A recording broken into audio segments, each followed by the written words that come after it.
Pored Jelene, družili smo se sa još jednom lepoticom iz muzičkih voda, Minom Kostić. U kakvom je odnosu sa bivšim suprugom Igorom, kada nam sprema nove pesme, ali i da li je zaljubljena, pričala je za naše kamere.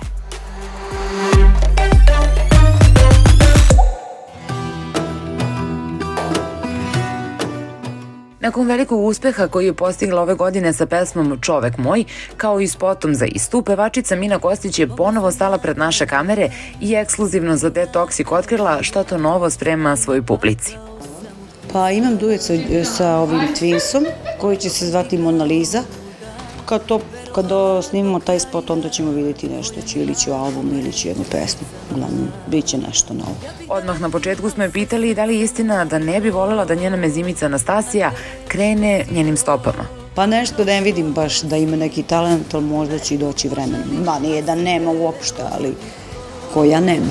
Pa ne forsiram, ako ona bude poželjela, tu sam, naravno. Nikad ne reci nikad, zašto ne bi po toga živimo. Ne znam zašto, nemam ništa protiv toga. Ovo je jako lep posao.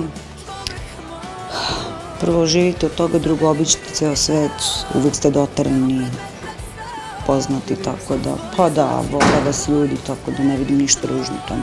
Šuškalo se i da pevačica nije u dobrim odnosima sa svojim bivšim suprugom Igorom Kostićem, poznatim kao Igor X.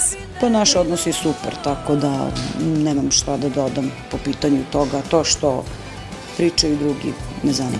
Pošto smo primetili da Mina blista, zanimalo nas je i da li fizički izgled ima neke veze sa njenim emotivnim statusom. Pa jesam srećna i zadovoljna, nisam zaljubljena i nemam nikoga i ne treba mi za sada, ako se desi, desit će se i to je to. Čekaj, kakve imaš li svake kriterijume? Imam, da, definitivno. Kako mora da izgleda muškarac? Mora da izgleda dobro, mora da ima mnogo para, mora da bude lep i dobar. I uspešan?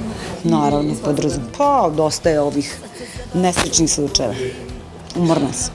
Njen brat, reper Ivan Ivanović Đus, nedavno je dobio ćerkicu Stašu, a glavna na veselju upravo je bila tetka Mina. Bila sam, naravno, da. Bilo je prelepo, sad nisam dugo mogla da budem, bila sam sa njom, ali ispoštovali smo nekih 2 sata i dobije Stašicu. Ovom prilikom mu čestitam, želim mu sve najbolje. Ima Viktora, ima nju i to je najbitnije. A kada smo se već dotakli teme o deci, Kostićeva nam je priznala da je veoma ganuta celokupnom situacijom u kojoj se nalazi njena koleginica Tanja Savić. Pa mislim da sve te situacije, ti ljudi koji tako brane decu, majkama, da su prvenstveno neljudi i da svako dete treba da bude uz majku. Ne znam što da kažem, stvarno. Za kako god ona bila, sigurno ovo što deca pati. Ona je jako dobra majka, to sigurno tvrdim i za Severinu i za sve te žene koje su imale problem, tako da ne vidim ništa ružno tu.